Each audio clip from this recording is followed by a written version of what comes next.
What's going on, guys? The Comics Kid 2099 here. Welcome to day 199 of the 365-day graphic novel review challenge. Today, I want to talk to you about Hellboy, Strange Places. This is volume 6 if you are keeping up with this series in the trade paperback collections like I've been doing. And once again, I want to talk a little bit about how Mike Mignola is kind of shaking things up, doing a story that's pretty standalone, could be read in any order outside of the continuity of the series. And then he does a story collected here that is very much part of the mythos. I've been calling them arc-based stories, but it's part of the larger mythos of the Hellboy universe. He's been kind of bouncing back and forth between the standalone stuff and the mythos stuff, and at times I get the feeling that Mike Mignola is getting kind of bored with this mythos, getting bored with the prophecy that Hellboy is going to destroy the world and cause Ragnarok, and then at times it seems like he's interested in it once again, and then he comes back and he adds new layers to that stuff that he was previously building on. This is two-issue minis that take place immediately after Hellboy quits the BPRD, which he did in the previous volume, and the first two-issue miniseries has him getting kidnapped by the queen of the mermaids, the Bog Roosh, I think is what she's called, and that's a fun little story, pretty standalone, doesn't have a whole lot to do with the stuff about the right hand of doom and Hellboy causing the end of the world and all that. There's a little bit of stuff in there about how the Bog Roosh wants to take the right hand of doom and have a whale swallow it, and then the whale will die and fall in this big hole, and then there is this fairy meeting where all these fairy folk are talking about how maybe the end of the world is not a good thing, or maybe it is going to be a good thing for them. There's this boar that is a fairy, and it's talking about how Hellboy is responsible for it being stuck in pig form, and it references the story The Corpse, which was collected in volume 3 of the trade paperbacks. I went back and double-checked that story. This is pretending like something entirely different happened in that story, and I'm not sure if I missed something or if Mike Mignola just changed his mind. But in this story, the mermaid story, this boar fairy says that Hellboy branded him with iron and got him stuck in pig form. That is not what happened in the story The Corpse. In The Corpse, there was a baby that had been kidnapped by these troll fairy creature things, and Hellboy went and he took a piece of iron and he burned this baby, and then it reverted back into troll fairy form, and then it got mad that Hellboy burned it with iron, and then it went and summoned this very large, like 20 or 30 foot boar creature to fight Hellboy. The boar creature then ate the troll fairy thing, and then Hellboy beat the boar creature and it ran away, and that's the last that we saw of that pig creature. Then it shows up here, and it's acting like it was not always in boar form, but when we first saw it, it was already a boar, and Hellboy was not responsible for it being in boar form.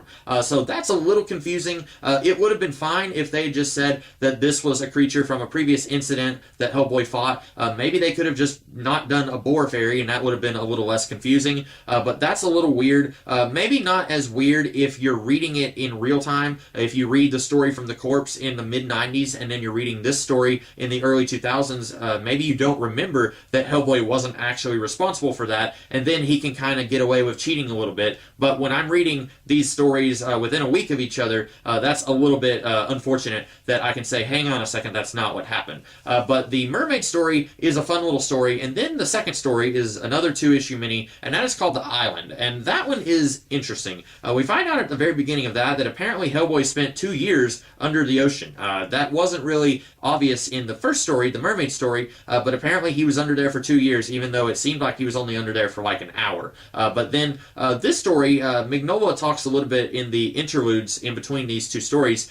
He talks about how this was a really rough story to do. And also, I should go ahead and mention that I was talking about in one of my earlier reviews of this series how slow Mignola was in doing these. He wasn't doing this as an ongoing series, he was doing it as a series of minis. And he started Hellboy in 93 or 94, and by this point we've gotten to volume 6 and we're already to 2005.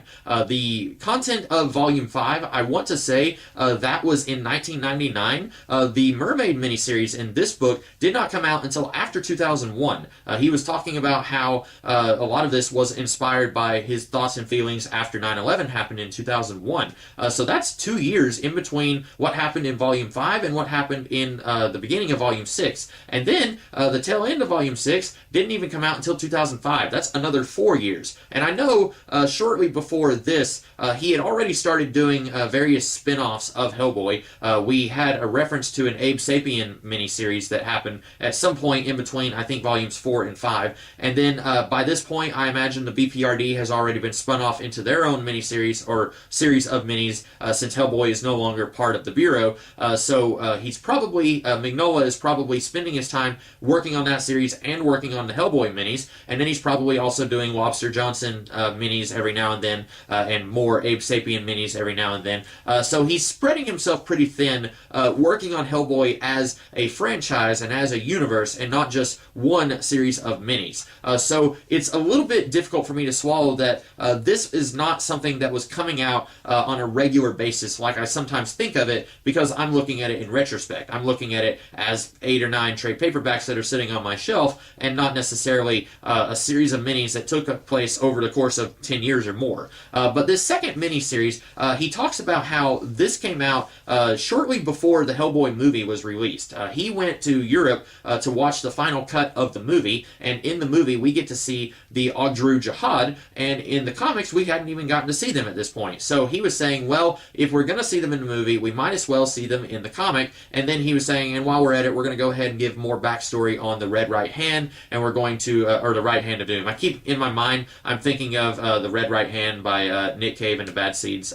Anyway, fun little rant there, side rant thing. But we get some backstory on the Right Hand of Doom, the origin of the planet, the fall of the angels, and it's presented very differently than we normally see the fall of the angels. But we get to see the origin of various demons and the origin of humanity. And there's this guy who was part of the Inquisition, and then he kind of broke off, and he was learning the secret origin of the planet. And then he is somehow connected to Hellboy. He is made from Hellboy's blood. That was a little bit confusing. I don't know who this guy is or how he is supposed to be connected to Hellboy, other than he knows the secret origin of the planet, and then he's somehow still alive 500 years later, and he's telling Hellboy all of this stuff.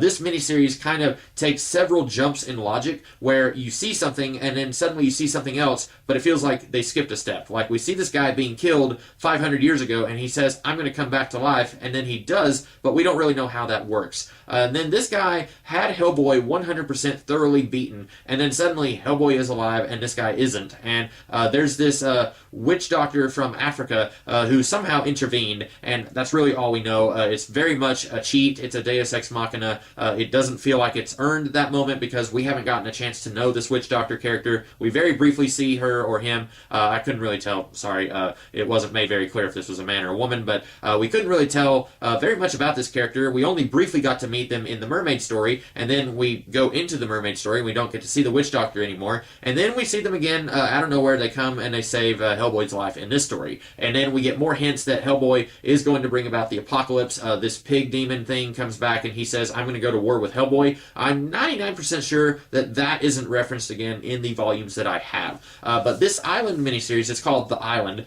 which is weird because I don't know if Hellboy was actually on an island. I got the feeling that he was actually underground somewhere. But this miniseries was not as good as the mermaid story, which is weird because this whole time I've been much more invested in the stories that are connected to the mythos. I've been more of a fan of the mythos stories than the standalone stories. The standalone stories can be fun and enjoyable, but I enjoy the mythos stories more.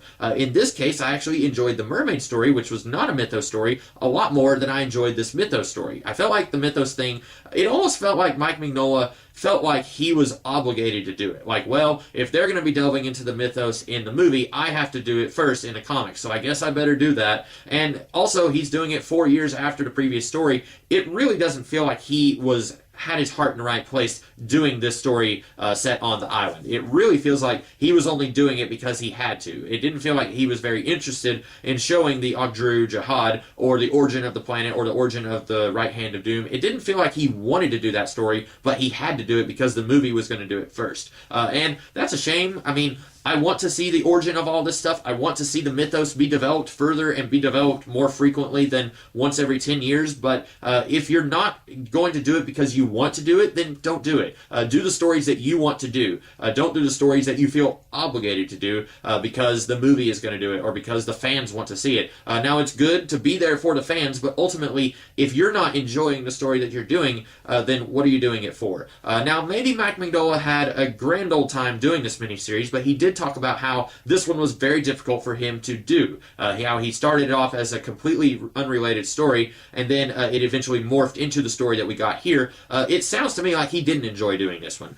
So maybe that's why in the later volumes that I'll be talking about over the next few days, maybe that's why he wasn't as focused on the mythos. Maybe he was getting burnt out on that stuff. I don't know. I've never spoken to Mike Mignola. I don't know how invested he is in the mythos stuff. But overall, this one is kind of a mixed bag. I like the first miniseries. The second one, not as good. It's still not very clear what Hellboy is going to be doing with his life. I talked about this in my review of Volume 5, where he leaves the Bureau, and that was kind of the status quo of the series. Hellboy works with this government organization. They go around hunting monsters and stopping supernatural threats. When you take out the Bureau that hunts monsters and stops supernatural threats, you don't really have much of a status quo. You just have Hellboy kind of wandering the world, and then stuff happens to him. He becomes less of a active character and a little bit more of a passive character, which is not good when he is the protagonist of your series. I still don't know what his status quo is going to be. Is he going to start his own Bureau where he gets together some monster people and they go out and fight monsters? That'd be cool. I don't know if that's going to happen. Is he going to try and settle down and start a family like he was in the movies? I don't know if that's going to happen. He doesn't really have a love interest here like he did in the movies. We sort of have Kate Corrigan, who was his closest friend in the Bureau, from what I could tell, but we don't really have any romantic tension between them. I thought there was more of that from what I remembered of reading this series a long time ago. There's not much romantic tension between them. It's really more of a platonic relationship, so I don't see him starting a family either. So I really don't know what direction Mignola is taking the series other than Hellboy wandering to Earth and then monsters try to kill him and then he fights back because they're trying to kill him. That's not as interesting to me as him being part of an organization that takes more of an active role in doing this stuff. But I've talked way too long about this book. It's not bad, but it's not as good as some of the other volumes that preceded it. I was getting really invested in the series, really liked volumes 4 and 5, liked volume 3 quite a bit too, but this one is a little bit of a step down. And I'm hoping that volumes 7 and 8 are not as bad as this one. This one, it's not bad. Let me go ahead and reiterate that. It's not bad, but it's not good either. It's just kind of middle of the road. So those are my thoughts on Hellboy Strange Places. I hope that you guys liked this review. And if you did, be sure to like, share, comment, and subscribe. And I will be back tomorrow with a different video. In the meantime, you guys have a great rest of your day. Catch you later.